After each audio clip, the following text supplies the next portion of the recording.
evening, everyone. I'm super excited about today's show. I'm Sunny Shell, and this is a very special night of the Crucible on the we discuss science, philosophy, and reason from a secular perspective. So tonight, I have two guest hosts. One is Laura. Hey, Laura. Hello, how are you tonight? I am good. You know, we always have a good time when we're on together, so I'm Yes, we super do. excited. Yeah. We also have Amanda, Pale Blue Mama. Hey, Hi. how Great are to be you here with you, doing? ladies. Thank you so much for inviting me. This is awesome. Thank you.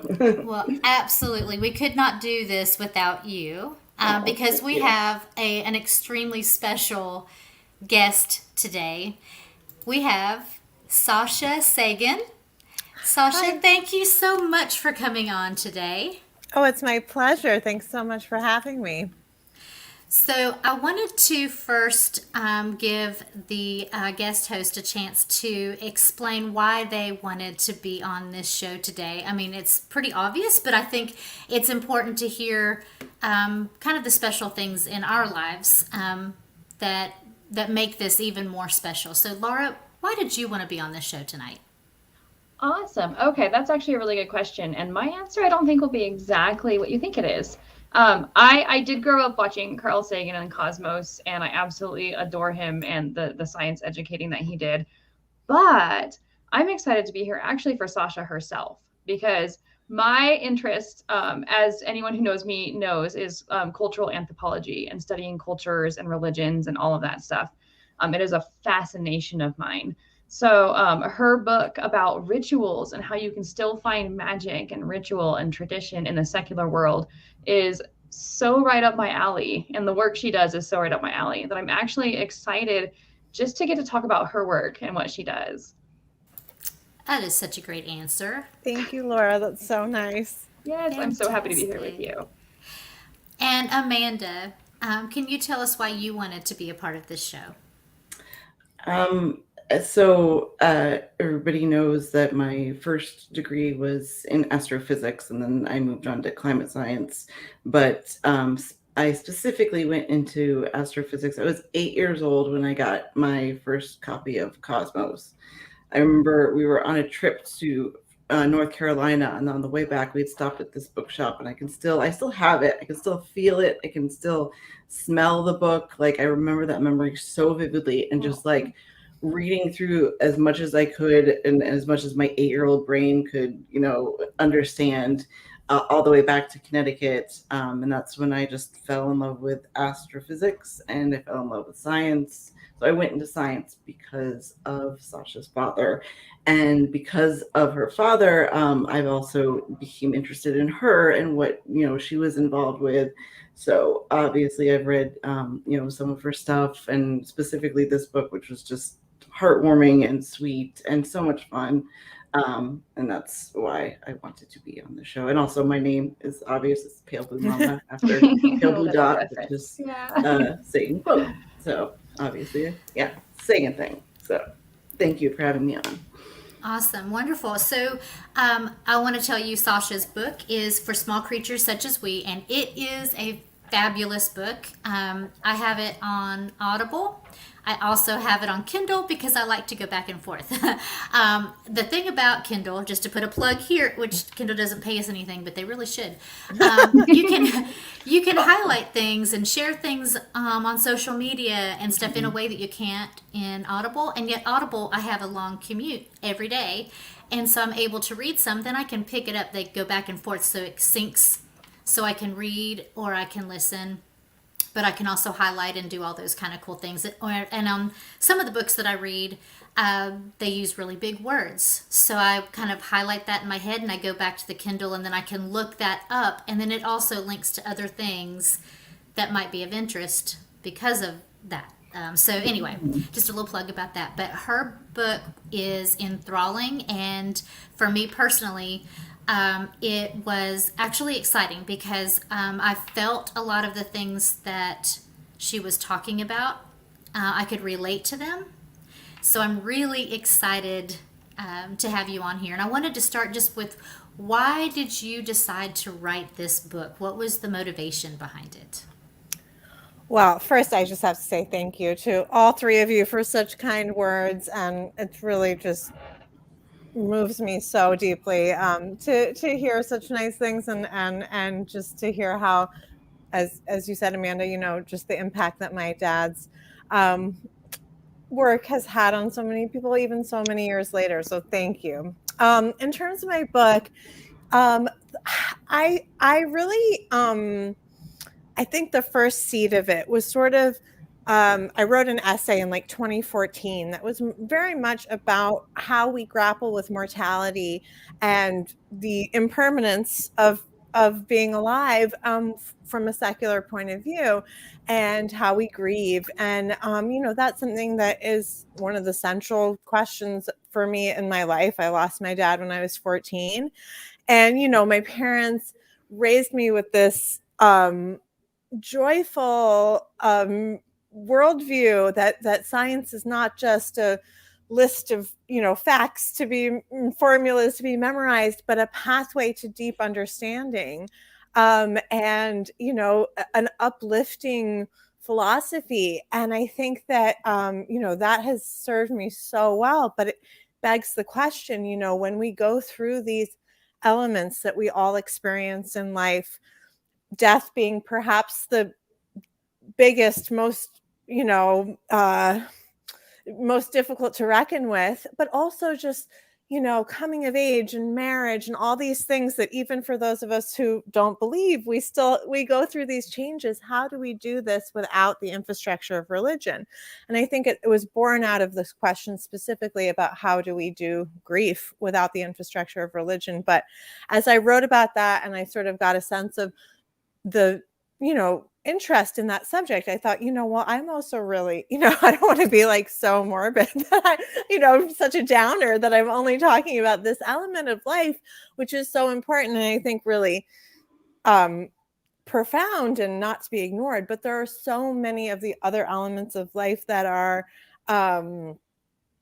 cry out to be marked and honored. And I wanted to figure out how we could do that without relying on ideas that are not supported by evidence. And that's sort of where the idea for the book started. But what was so fantastic was, as I researched and tried to really get a overview of the holidays and celebrations and rites of passage around the world and throughout time, it was like if you just peeled back the first layer of time and place, if you just removed the specificity of the costume and the set and the script, all of us throughout history have been celebrating the same things, and they really are scientific phenomena.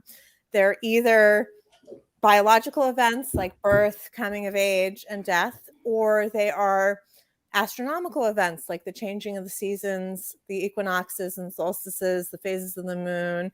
And I think that there's something really beautiful about that. And it kind of contradicts the idea that, science and religion are so at odds, and that our connection with these rituals and traditions is antithetical to our deep understanding of how our world and universe work, that there is a way to do both, without going through, have a scientific worldview without going through every day of your life like it's identical. And Yeah. so that's sort of where the research led me, and it was really beautiful to me.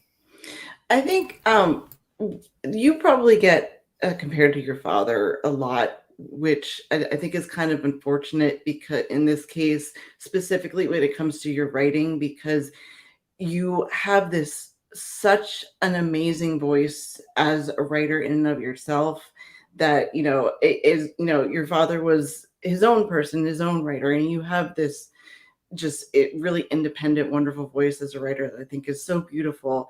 But I think one thing I can kind of compare to your father, because you were talking about grief in your book, is that you're able, both you and your father are able to take these dark, kind of sad, almost depressing subjects and talk about it in a way that is almost gives you hope and is joyful and beautiful. And I think there's a lot of that present throughout the book, especially when you talk about grief and you talk about like the section about death and stuff like that, where or you talk about when you realize that your great grandparents were dead and you're trying to grapple with what death really was at such a young age. But you really do, both you and your father, bring this kind of light through your writing, and it's really beautiful. So Thank you. I have to say, a lot of that is really my mom's influence on both of us. She is an extremely optimistic person, and they collaborated on everything, and a lot of the work that they produced together. I think that it was part of my dad too, but I feel like that sort of joyful optimism is really a characteristic of my mom's worldview and philosophy. And I think that she taught both of us that idea, that there is a way to find, beauty and hope, even in the things that sometimes get cast in this really negative light. And I think that, impermanence, mortality is one of those things that we have this like terrible association with, this idea that if something is going to come to an end, your life, the solar system, the planet, the universe, that somehow invalidates it or makes it less wondrous that it existed at all. And I think that is some deep fallacy that we have, that maybe we can find a way as a species to get away from and still find, joy and hope in things that don't last forever, because those are the only kinds of things that we have. I think it's really important that we're able to talk more and more openly about death and kind of have a connection to it. I think I actually did a video about ways to funerals that are sustainable in nature, ways to die sustainably, because I think being able to open up and talk about not only death, but also connect with the fact that we will die one day, and so will everything else. Being able to do that kind of connects us closer to the earth, and maybe we would be able to address things like climate change, better. We'd be better equipped for it. And I think that is a big problem that we have. It's so hard for us to even just talk, especially in a lot of Western cultures, to us have the conversation about death at all. We don't want to teach our kids about it. We want to make it a mystery because it's so taboo. We don't have all the answers, but as like your father stated, that's one of the best parts of life, is not knowing, and it keeps you going. And if it went on forever, I mean, there would be no urgency to anything. Nothing would be, it would be meaningless. It's like if there was no nighttime, day is nothing, right? It doesn't mean anything. Yeah. I thought it was really cool the way you had expressed how you kind of had this kind of existential crisis, in a sense, when you were younger, about death and dying and impermanence and all of that. And how your dad, you would say, just, I don't remember, don't die, I think is what you said to them. Yes. And don't forget, don't die. Just like every night before bed. Just like, thanks for the bedtime story. Oh, one more thing. Just don't die. Don't die. That would be great. Thanks. Night. And your dad would say, I'll do my best. Yeah. And I think that was just a simple and yet very beautiful thing for him to say, because oftentimes parents or grandparents or whoever will say, don't worry, I promise I'll be here in the morning. You don't have any way of knowing that. Right. And so you're setting up a potential of severe trauma that you weren't intending, but you'd never know. Yeah. And so for him to say, I'll do my best, not only did it kind of touch a place within me, but then later on in your book, you commented on that, on how when he did die, it was a gift that he told you that, because you knew he did try his best. Yeah. And ultimately, our best is not good enough when it comes to living, because we're all going to die. But at least you know that he did try his best. And I thought that was a beautiful way to talk about that. And I think it was important for those of us who have lost parents to hear, that it's not okay, but it's okay. Yeah. It's like Yeah. it happens, and so that was very impactful for me. Yeah, and I think when you have small children, you know, it's really hard to toe that line sometimes between wanting them to feel safe and reassured and not lying, you know? Yeah. And I think that like that is a really you know, it can be a tough needle to thread sometimes. And I've had some conversations with my 4.5-year-old where, you know, I'm really like trying, you know, it's a deep, difficult thing to try to do both at the same time. But I think it's such a gift. Like you think you're doing them a favor, you think you're doing yourself a favor when you gloss over it or you don't say the whole truth or you know, reassure them. But I think in the big picture, long term, it doesn't work. And being straightforward and coming face to face with the reality of it is you know, it's actually easier, paradoxically. Mm-hmm. So one thing that I really, really love about what you're saying, especially in regards to talking to children about death, is that like our cultural narratives tend to be Yeah. really, really powerful. And the Yes. more we instill fear and uncertainty into the death process, the more that children will tend to fear it. And it kind of gets passed on from generation to generation. And I think religion has come up with beautiful answers. They're just made up, right? There's no solid And some like really weird and scary answers too. Yeah, well, no, that's true because Yeah. there are cultures that handle death in all kinds of different ways. There's just a huge variety, but none of it is really based in reality. And so to be able to take a secular look and say, hey, no, we're going to talk seriously about it. We're going to debunk it. We're going to demystify it, but we're also going to be serious about it and not make stuff up just to make you feel better. I think that the secular community still as a whole struggles with with how do we approach these things in a way that is honest but not scary. And I think that approach is beautiful. Yeah, I think that's one of the deepest things that we struggle with. I mean, it's even knowing what to say when someone is bereaved. Like if you're very religious, you know, I mean, it's still painful and it's hard and you miss the person and, you know, therein lies some other paradoxes if you believe in an afterlife, but it's still really upsetting. Like there's some tension there. But I think that for those of us who are, you know, who don't believe, there's something really like awkward about what you say and what you know, and it's just like, you know, when someone has lost a loved one and like, you know, we were talking about this before we started, Sunny, but the whole like when someone says like, oh, I'm so sorry about so and so, the urge to say, oh, it's okay is so powerful. And just like to like just try to like diffuse the tension and the awkwardness of like, oh, and push back the emotions. And push back the emotion and not make the other person feel uncomfortable.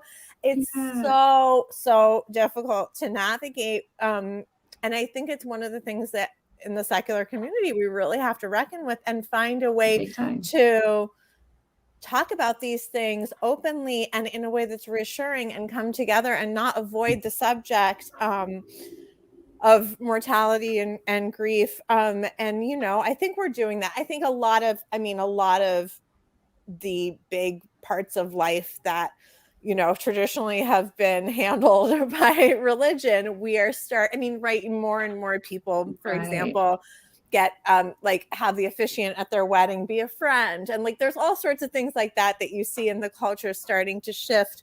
But I think that like how we deal with grief and funerals and mourning and what you say when someone's died, I think we're still trying to find our way around.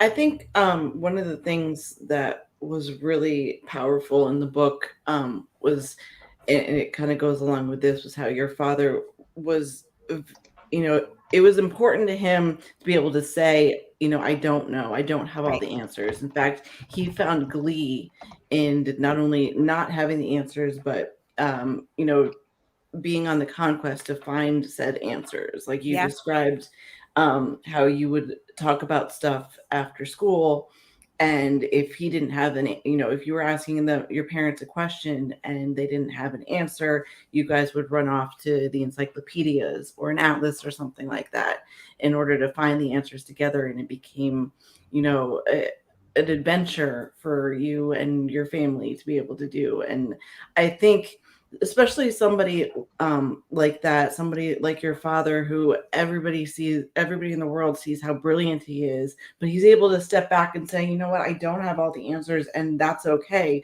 We can't know everything.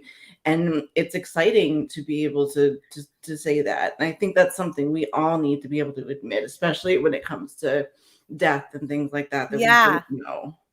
Yeah, absolutely. And I think that, that the opportunity, right? There's two categories, right? There's things that nobody knows that we're like, we'll each either find out in time, like death, or things that, in 1,000 years we'll figure out. And then there's the stuff that like somebody knows, but it's just, we don't know. So we have to Google it now. But back when I was a kid, look it up in the Britannica or whatever. Yeah. And like, I think that for those things that are known by someone, that like to have that opportunity, I think it's, people are more able to say, I don't know, when they feel confident about their intelligence, and so it was like this wonderful opportunity to think, oh, here's something we can find out together. And that is interesting. And I wonder if it has to do with this, or, and to be like, let's go find the answer together and have more information. And I write about in the book, it was like a sacred ritual, to find out some what's the capital of this country, or some little thing that you maybe just knew and forgot, or whatever it is, and to say, okay, now we have that information. I think that's one category, and I love that stuff, and I think it's so much easier now. I mean, if he could have imagined what it was like to have all the information in the world in your pocket, instead of like 27 leather-bound books in our dining room, but the other half of it is the stuff that there is just we don't know, no one has an answer to. And, I write about in the book, the other adult in our household was my nanny, Maruha, who was amazing and someone I was really, really close to, and who was a devout Catholic, true believer, had been a cloistered nun in the Andes Mountains. And I write about her a lot in the book. And, it was no secret at all that she, and my parents had totally different worldviews, and that she would take me to church with her sometimes. It was great. She told me everything, she believed. I was fascinated. It was not censored in any way, but because I was, as was previously mentioned, kind of a child slightly fascinated with mortality. I went to my parents one day, and I write about this in the book, and said, Maruha says when you die, you go to heaven and you're with God and angels, and you guys say it's like you're asleep forever without dreaming. Who, pray tell, I'm very curious to know, is right. And my parents, to their everlasting credit, in unison, joyfully said, nobody knows. And I think that kind of that perspective was so powerful, and it's so powerful for a child. I think parents are sometimes so afraid to give up an inch of authority or omnipotence, and I think that is like a weird control thing that doesn't help anyone. I think that being able to say, this is a really good question, and we think this, other people think other things, and the implication is you're going to have to figure out what you think. Yeah, that's awesome. Yeah, I think I don't know are probably the three most powerful words in the English language, and it's definitely something that we teach our kids with homeschooling, is not to pretend to have the answers, even if you're almost certain. Like if you're thinking you might be remembering wrong, I don't know is perfectly suitable. Yeah. Right. And I think it's awesome, not just for the kids, but for the parents themselves, because there's something about saying the words, I don't know, that opens your mind up. Like suddenly you're less, it's like the opposite of the Dunning-Kruger effect, right? It's almost like the inoculation to it. Totally. You're also humbled, and you are able to talk with your kids on their level. You're suddenly mutual learners in the world. Right. And I think that's awesome. I did want to talk a little bit about, we're getting close to the holidays and about traditions in that way. And I wanted to read an excerpt from your book, and I'm going to kind of paraphrase it a little bit. Before your husband and you were married, and you had your child, you were on a trip to Paris when you first talked about the traditions that you would make for some future hypothetical child. And here's where I loved it. Yeah. You said, maybe at the stroke of midnight on the longest night of the year, we imagined we'd slip into their room, gently wake them by whispering into their little ears, we have something wonderful, something epic and thrilling to tell you, something so large and magnificent that no human being can stop it. Starting tomorrow, the days will start getting longer again, and slowly the plants will bloom again. The sunshine will return. The summer is coming. I found that absolutely, that you went on to talk about going outside and looking at the stars and feasting on that which is nature. And I remember when I read that, I sent that to the producer Wes. And I said, "This is so powerful. You've got to get her on the show." Because I have 5 kids, and Wow. I wish that I would have done that. It was one of those moments where I went, "Why didn't I do? Why didn't I do that?" I want to give my kids that same perspective. They're all older now. The oldest one is turning 27 soon. The youngest is going to be 16 in May. So they're all older, but they all have a love of science and nature and wonder, and so I may not have said that to them, but that philosophy is there for them. But your words, it's something that Amanda said earlier, that you speak in your own voice that has both your mom and your dad in it, but it's so beautiful and poignant and honest. And I just wanted to touch on that. So I wanted to kind of talk a little bit about making our own traditions for the holidays as secular people, but also as people who have our own traditions and history, which is something you touched on a lot in your book. Yeah, well, thank you. That's so kind. And we now have now that theoretical child is a real 4.5-year-old in the next room, and there's another one. I don't know if you can see, but there's another one coming in February. Congratulations! Thank you. My goodness. So now we're putting these ideas into practice, and so far so good. But you're right. I think that, it's really hard to start something from nothing. And like the winter solstice, I think is not starting something from nothing. I think all these holidays, Hanukkah and Christmas and Dongzi in China and, Yalda and like all of these holidays, countless others, are based on this. And I think that for those of us who feel, it doesn't have to be an either or thing. My ancestors are Jews, and I grew up with a lot of secularized versions of Jewish holidays. My husband's family is Christian, and they do like so many people this secular Christmas that is not, there's no, Jesus is not even mentioned, but we have all this iconography and all this idea of lighting things up and making things joyful in the darkest, longest night of the year. It's or close to it. Our calendars have changed over the centuries, but the idea that this time of year, for those of us in the northern hemisphere, it's really, if you live far from the equator, it can be kind of bleak. And I just think that there is something really powerful and really beautiful about finding ways to make light in the dark. And so we do a secular Hanukkah, we do a secular Christmas with John's family, and we also do a winter solstice celebration. And this idea that it requires no faith, but no matter what, starting the next day, the days are going to start getting longer. That is cause for celebration, and it makes you understand why so many people in so many disparate cultures felt so strongly that this was the time to, you know, celebrate and make something special, make a break from the monotony of the, you know, dark winter days.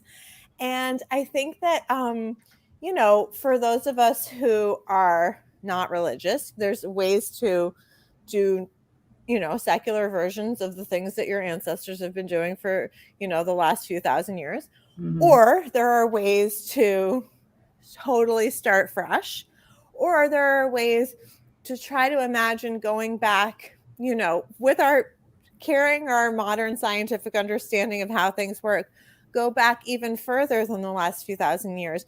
And, you know, no matter what your background, no matter where your ancestors came from, there is a point at which, you know, the most traditional, the most ancient approach to all of this is looking up at the night sky, trying to understand the patterns of the changes on this planet, and, you know, getting a grasp of when the days are getting longer and shorter, and when the seasons are changing, and feeling our connection to our place in, you know, this solar system on this planet. And I think that that is the most traditional. You know, sometimes we feel this like heavy weight of obligation where you like don't want to be the first person in your family to like not do the cookies or whatever, you know, whatever it is, the thing that your grandmother and your great grandmother put all this like effort into. And, you know, sometimes it's really beautiful to carry on those traditions, and I think that stuff is great. But I also think it's great when we want to do it. It's not great when we feel this like weight of obligation that is, Mhm. you know, where we're bound to these traditions and can't let them go, because, you know, even the most traditional thing any of us are doing is brand new on the scale of human history, you know. And we can and, you know, traditions, rituals, holidays have to mutate in order to survive, right? No one is doing exactly what their ancestors were doing 2,000 years ago or 6,000 years ago. Like, it's all new and it's all constantly changing. And I think that gives us a lot of freedom. You know, and there's trial and error. Sometimes we think, okay, we're going to do this way, and it's going to, you know, and then just like no one's into it, and your family's like, can we not do that thing again ever? And you're like, okay, fine. And you have to let it go, and it has to fall by the wayside, and that's okay too. But I think that finding a way to have a joyful celebration that reflects what you actually believe, where you're not just going through the motions, and it's Mhm. actually a way of honoring your understanding of how things really are. I think there's something so powerful in that. And, you know, for everyone it's different, and there's always going to be a combination of what you inherited, what you invented, and you know, and what you know, all the sort of shoulds of like, oh well, we're supposed to have this, you know. But that's true whether you're secular or religious.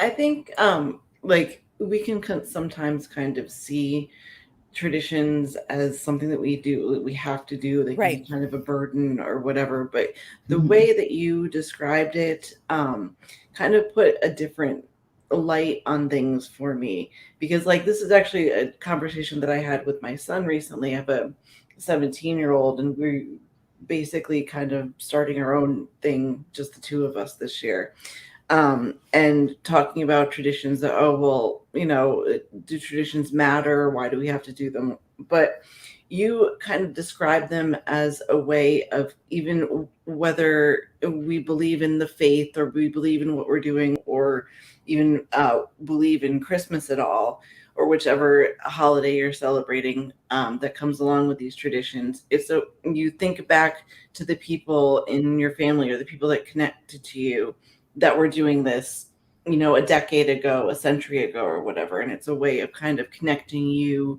to the people from your past. Yeah. Like how you know, you had never met your great grandparents, but you participated in their traditions and it made you feel connected with them. Right, right. And for some of us, you know, I'll speak for myself. You know, I know the names of my great grandparents and maybe one generation back, but after that, I don't know their names. I don't know, you know, maybe what villages they came from, but not really. You know, in a few cases. And like after 2 or 3 generations beyond that, I know nothing except that they were Jews. And so when I, light a candle or, like place a stone on someone's grave, which is, another Jewish ritual that I love, that I continue, these kinds of things that are very small. But you say some words, you light a candle on a certain time of year, you have these connections. You think, well, I don't know anything about these people whose DNA I carry with me every day, but I know that they were probably doing this around this time of year. And so I can time travel just a tiny bit, and feel that connection. And I think that there's something really powerful about that. And there's a way to honor your ancestors, if you feel inclined, without being like beholden to like an entire theology that you do not subscribe to. But you also described that one time, or how every year when you would wait for I think it was the dogwood tree to bloom, and you and your mother would celebrate that. And that was, a new tradition, but it was also a way for you to really connect with your mother. So yeah.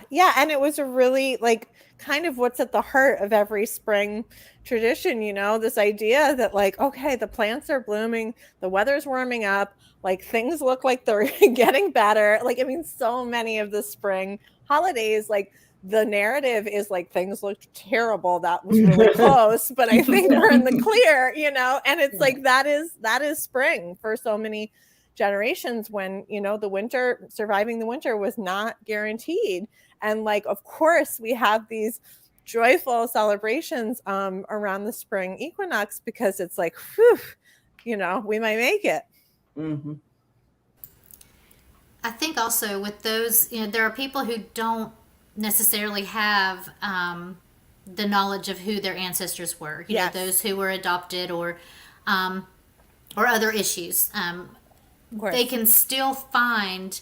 I think that what the beautiful thing about finding your own ritual is that you may not be connected to your own ancestors, but you can connect to the human race as a species, but also to our earth and to life itself. Just the fact that we are living, as both your father and you said in your books, that it's such a gift that we even are alive at all. That it's a rarity in itself, in a sense, and to find those ways to just be thankful, and rituals give us a chance to honor those different parts of human life, birth, graduations, or all of those different things are honoring the passage of our lives in a very visceral way. And I think that's such an important thing. And I think it allows us to process change. I mean, I think that's the reason that we have developed around the world in all these cultures who had no way of communicating with one another, all of these rituals and traditions, because it's really hard to wrap our minds around change, and it's constant. And, whether it's the changing of the seasons and you're just like, wow, I mean, who has not in the last couple of weeks been like, this year went really fast, like it's December already, but even just like, I mean, the changes of someone is born, someone else has died, those are really huge ideas for us to process, a kid that was like a little kid, like 5 minutes ago. Now he has a mustache. Like, what's going, you know what I mean? Like those, like that change of time passing and like wrapping our mind around it is so difficult. We really struggle with it. And I think we've created so many beautiful, almost like performance art pieces. And I say that respectfully, not derisively, these performances, these plays we put on for ourselves to understand, how this happens and what's changed. And, some of the changes are cyclical and some are permanent, but they're really hard for us to grasp. I love how you said performance art, because we are, like, as humans, we are creatures of ritual and habit. And it's something that we just kind of fall into naturally, and we tend to be out of sync with ourselves when we're not. Like when we have hectic schedules or we're handling new information, we tend to be kind of more at our worst overall. In general, I know there's exceptions, but one thing that I really, really like about the ritual thing is that it gives us a sense of, instead of like a sense of stress, it's almost like a sense of magic. Yes. And so it's not just, oh, here's my routine or here's my habit. Right. It actually adds the emotion into it, and which is another thing that is unique to us as humans, is how we can take an event and manipulate it to where it impacts our emotions differently, because of the rituals we've created around it. Like what you said, when you said the monotony of winter, right, gets broken up by these holidays, no matter what culture you're in. Yeah. You're right. It gives everybody, no matter what you're celebrating, this like weird, strange, different sense of joy and elation and almost like spirituality, even if you're a secular. I mean, how many people are like, oh, right, the whole idea of the most wonderful time of the year, like that's Yeah. like without holidays, that's just obviously summer, right? Like, I mean, it's just like definitely summer, right? And then, or like the beginning of summer, maybe late spring. But it's like we have done this like amazing thing to ourselves where we like talk about right now when it is like gets dark at least where I live in Boston at like 4 p.m. and it's cold. Yeah. And like it's like the most wonderful time of the year because we've created all of this for ourselves, this a sense of joy and merriment and light and togetherness and specialness. And I think that really it's not an accident, right? I mean, it's like it's because we really need all of these special occasions and these warm, lovely moments to like take the edge off this time of year, And I think it's just amazing what a good job we've done at making it. I mean, you walk through a town and just everything's lit up and there's, all these, sparkly things and like anyone is like, wow, this is amazing. And I think that there's like really, I mean, it really speaks to it's something that we really have done for ourselves as a little gift at this time of year. And I think it's kind of beautiful. Absolutely. These things are necessary for our well-being. I think that one thing COVID taught us over the last few years is when we are forced to remain within our own homes and we're not able to get out and do things. And, last year, for many people, Christmas was non-existent. Thanksgiving was non-existent. People were afraid to get together, and it did something to our psyches. And so whether we believe in any of the religious trappings or not, it's that sense of coming together, or at the very least, using that type of ritual, hopefully with other people, to mark something special, to mark a specialness. And we need that. We absolutely have to have that as human beings. We're social creatures. And I think it's what's really interesting right now is, after this, like, almost 2 years of this, especially last year when, things were really came to a screeching halt. It's like, what are the traditions that we're so eager to come back to that we can't wait for? And what are the things that we're going to let fall away? Because every family, every household, every person is going to have a slightly different, a take on that. And I think that so many of our holidays and rituals and traditions come out of moments of emergencies. There some break from how things were supposed to go is, the story of so much of what, gets passed down as myths through the eons. And I think that there's something really interesting about what's going to happen now. And what are the things that we're like, like, does anyone really like cranberry sauce? Do we need that? Are we doing that still? Or like, or what are the things that we're like, oh, I can't wait to get back to great aunt so-and-so's house when it was like, oh, maybe a couple of years ago, it was like 4-hour drive, and I think that that's going to be a really fascinating question for religious and secular people. Or it's like, how do we let this break inform what is really meaningful to us, and what are we ready to let go of? And we have like the rituals and the traditions and the holidays that the big things like Christmas and whatnot. that are interspaced throughout the year, but we also have things that we do even on a daily basis. There's Yeah. a part of the book that you describe your mornings with your husband John, and how he brings you coffee first thing, and how you tell him how you love him or how great he is. I can't remember exactly what it is, but also there's magic in the coffee to you because it changes you, it makes you feel Yeah. better, and it gives you energy.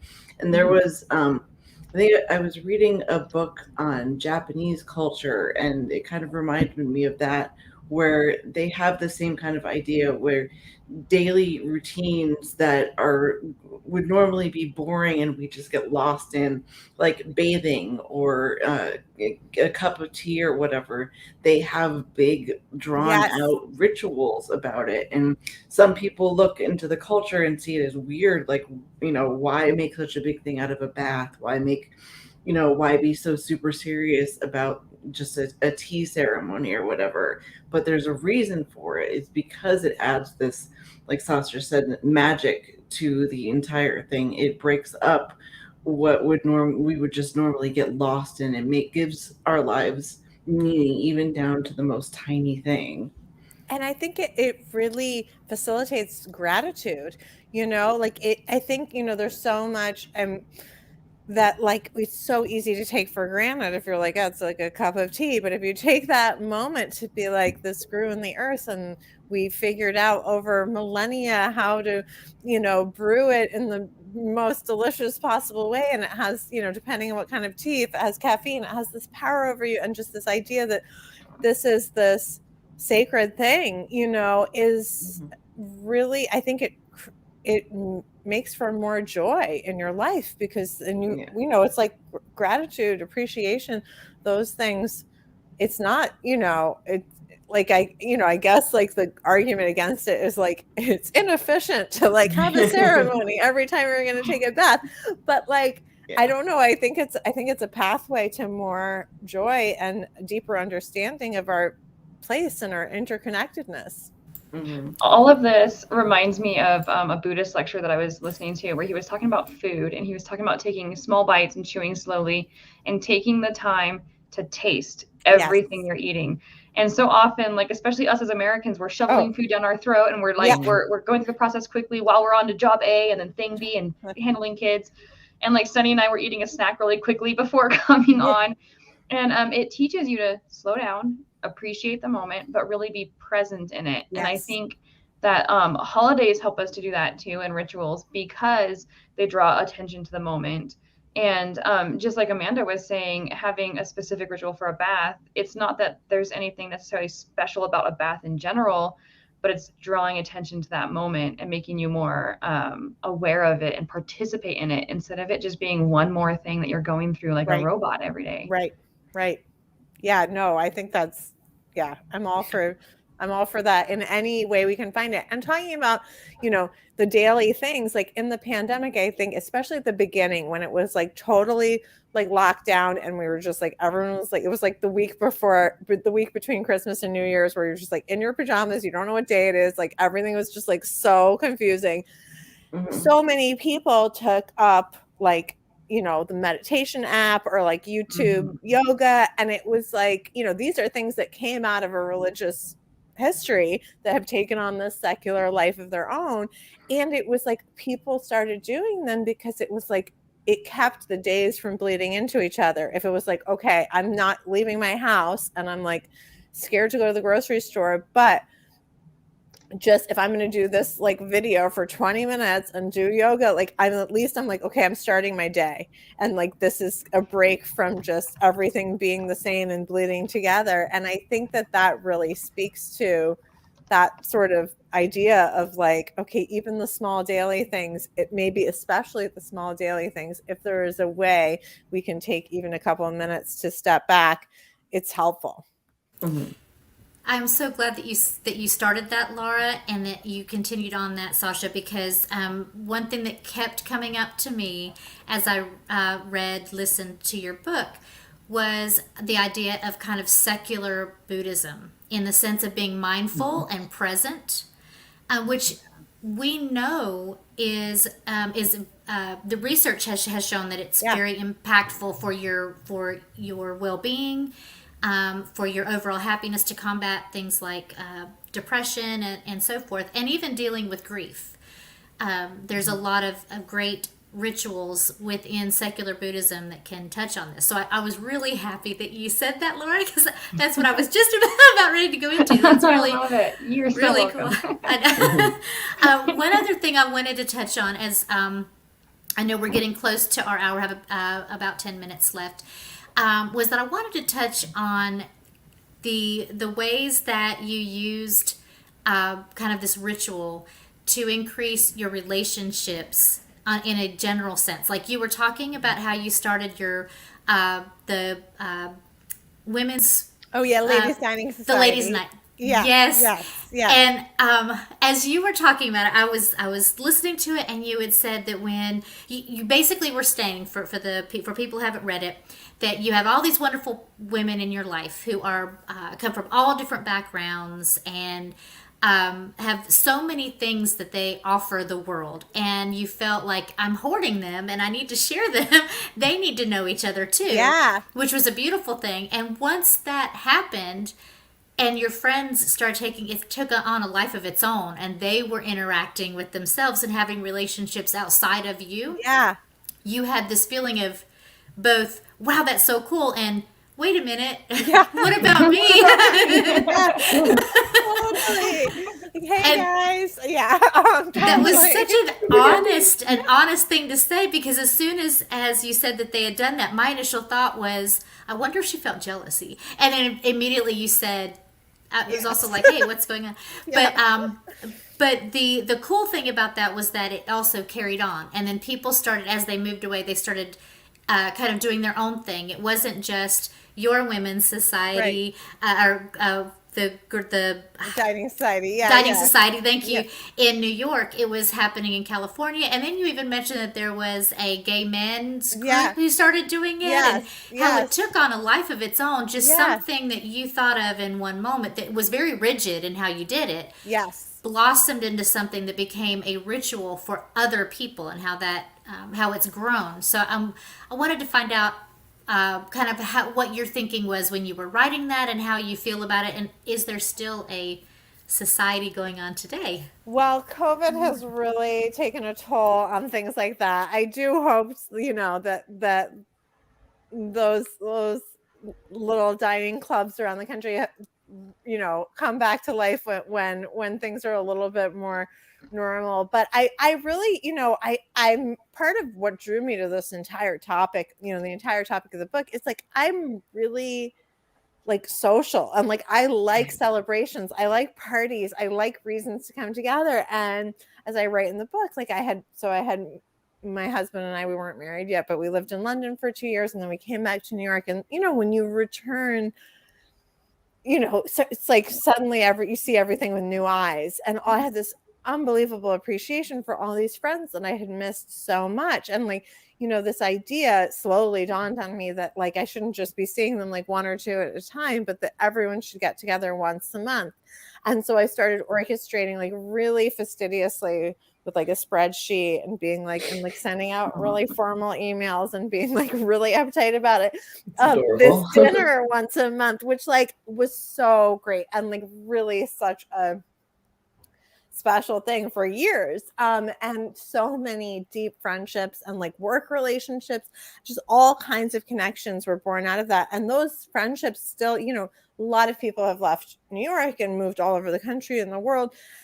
And there are still these deep connections and people who are still friends and still keep in touch, which I feel so much pride about, even though when it started to take on a life of its own, it's, of course, you lose control, and you start to think like, oh, it's going to be its own different thing. But that's the only way for a tradition or anything to survive, is to take on a life of its own. And so as people started moving away and starting their own versions of it, and as friendships start, we're like, oh, well, we saw each other for lunch. I'm like, well, where was I? But I, of course, I mean, I'm a person. I have all the, normal feelings, but like I think that like there's something about that where you I don't know, it's like that, it's the best possible result for something like that. And I think that it's sometimes to start something like that in your own community or among your group of friends, like it's you have to have a ringleader. Somebody's got to be willing to be like, okay, I'm making the reservation. Okay, does Thursday work for everyone? And like it's a pain. It can be a pain. You have to be a nudge sometimes, like who's coming, and you have to be willing to hear the feedback of like, what, Thursdays don't work for everyone, make it Friday, whatever it is, or like we hate that restaurant, whatever it is. You have to be willing to like, some trial and error and hear some feedback. And it is work to be the ringleader in those situations, but it's so worth it. And it doesn't have to be, I mean, ours was like, cocktails and dinner at a restaurant, and it was all ladies, and, it doesn't have to be that. It can be anything. It can be movie night, poker night, whatever it is. And the thing is, so many people, I mean, obviously COVID, everything's different, but in the before times, so many people were doing things like that, even if it's just like once a week, you would have happy hour with your coworkers or whatever it is, but not seeing it as a ritual necessarily, or not, or like, oh, we all go to this yoga class Saturday morning, whatever it is. And I think that, it takes work to organize those things, but once a month, there's something about once a month that I think is really works, because it's just 12 times a year and it's the right rhythm, I think, for certain things. So each person who's interested in, creating something like that, you have to figure out the specifics for yourself. But I do think that it can help in some small way solve one of the most difficult parts of secular life, which is a lack of community. That is really, I think, the hardest thing often, is not having a group of people that you see at an appointed time, and whether things are great or things are terrible, they're there. And, you have that feeling of community. And that is something that I think a lot of people stay in religious groups because they don't want to lose that, even if they start thinking, well, I'm not so sure about some of this theology. And I think that, there are other ways to carve that out for ourselves, but I think it's really a worthwhile enterprise to try to figure out how you can build that without relying on, the traditional setting. That was my son and I. My son is also secular, but his own choice. We moved to the South 5 years ago, and that's what we were looking for, some sort of sense of community. We tried to do something in person, but it actually got kind of dangerous. We got someone followed us home, very religious, not bad. But anyway, finding the online secular community just has been such an amazing thing for us. Like, we don't, all of our basically family now is people peppered all over the globe in the online atheist community, and it's just been quite a lifesaver for us. So, well, the magic of science and technology, I've thought this so many times. Obviously, It's a double-edged sword, and social media, blah, blah, blah. But the idea that you can, like we are right now, connect with people who live in different places and have these conversations, and the isolation that everyone experienced over the last couple of years, to have the ability to meet people. And I just think about, if you lived 1,000 years ago and you thought, I'm the only person in the world who thinks X, Y, and Z, or who feels X, Y, and Z, because I'm the only person in my village who thinks that, you know what I mean? Yeah. Like, how hard that would be. And now at least we have ways to find some, some other group somewhere, some other handful of people, whoever it may be, who share an idea or a love or something. Yeah, it's awesome. I think the beauty of your book, to me, and I think as we've been discussing tonight, is the ability for all of us to find the sacred, for lack of a better word, but it is a good word, I think. The sacred, the magical, the beauty in marking our time on this earth and marking our relationships with each other. And that's, I just feel like your book was such an important part of my last few weeks reading. It gave me a sense of in this time, whenever I see living in the South like I do as well, Amanda. I see a lot of things like Christ is the reason for the season, and all of those things where it's really those thoughts are really rigid, where this belongs to us and you can't have a part of that, almost. We can absolutely make it whatever we want, and it hasn't always been Christ is the reason for the season. No. It's been many other iterations over time And I would just and through argue cultures. Yes, and I mean, really, the axial tilt of the Earth is the reason for the season. I don't know if you Not to can be get a billboard up, but that's my I love position. that. We can start our own market. I love that. That's what makes your book so fantastic, is that we remember the real reason, but not just for this time of year. Every time of year is a magical season.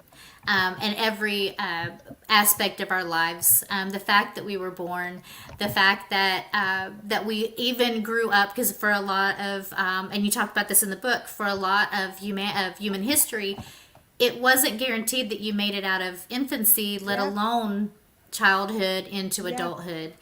So just we live in a very special time, where we're able to see a lot of these.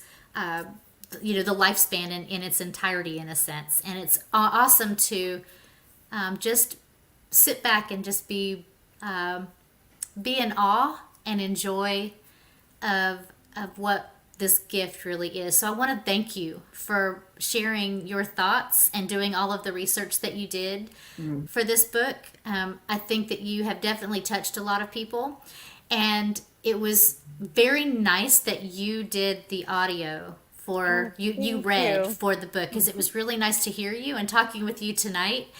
It's like a continuation. The book hasn't ended for me. I got to continue on with it and actually talk with you. And I feel just so honored that you came on and talked to us tonight. I want to thank you, truly.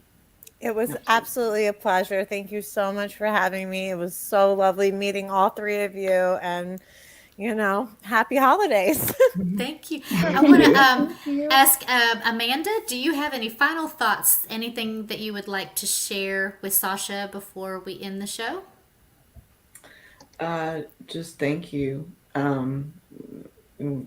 This was the book itself, it really did, put a new perspective on things. It's beautifully written. The stuff that you share is beautiful, and having tonight to meet you and look forward to having that to look forward to was really awesome. So even my son, when he found out that I was coming on and doing this, he jumped up and down and was very excited. And so thank you for being you, and keep being you, and keep writing, and good luck with the new little one coming. Thank you so much. Thank you. Of course. Laura, any final comments from you? Not anything new. Just thank you, Sunny, for having me on and letting me be a part of this. That was really, really sweet, and I really, really enjoyed it. And Sasha, it was super pleasure to meet you. Very easy to talk to you, and you're a very sweet lady. So it was fun to share this hour with you. Thank you. I feel the same way. Oh, thank you. I appreciate that. And Amanda, we've only gotten to work together a couple of times, but I always enjoy being on with you. You're very, very articulate and smart, and I just love having panel opportunities with you. Me too. I love coming on with you guys. So anytime, absolutely. Yeah, when I remember telling Wes I could not imagine doing this show without the two of you. I felt like this was the right mix, and totally girl crushing on all of you, because this is the best the best panel ever. And Sasha, do you have any final comments that you would like to make before we close? No, just delighted to be here, and so nice talking to you, and just absolute pleasure. Great. The book makes a great Christmas present. Or summer solstice present, or whatever ritual. Yeah. So everyone, you. please check out Sasha Sagan's book. You can get it, as I've said, on Audible, on Kindle, or you can purchase the paperback itself, which, trust me, I will be doing because I still love the smell of those pages Yes. and dog ear, doing the. Yes. Oh, I love that. So for everyone, please like, subscribe, hit the bell, and share. We really can use that. If you want to support us, we have a Patreon account. Please go on there and support us. And I want to personally thank our producers, those of that are in the background, Wes, Kathy, Phil, and Josh. Without you guys, we would not be able to do this. And thank all of you for always checking in, even when we have it on a different night. All of you who watch this either live or later on YouTube, it's so important to us, and we really appreciate. We hope all of you guys have a wonderful holiday season in whatever rituals that you do. And until we talk again, remember to think critically. Good night.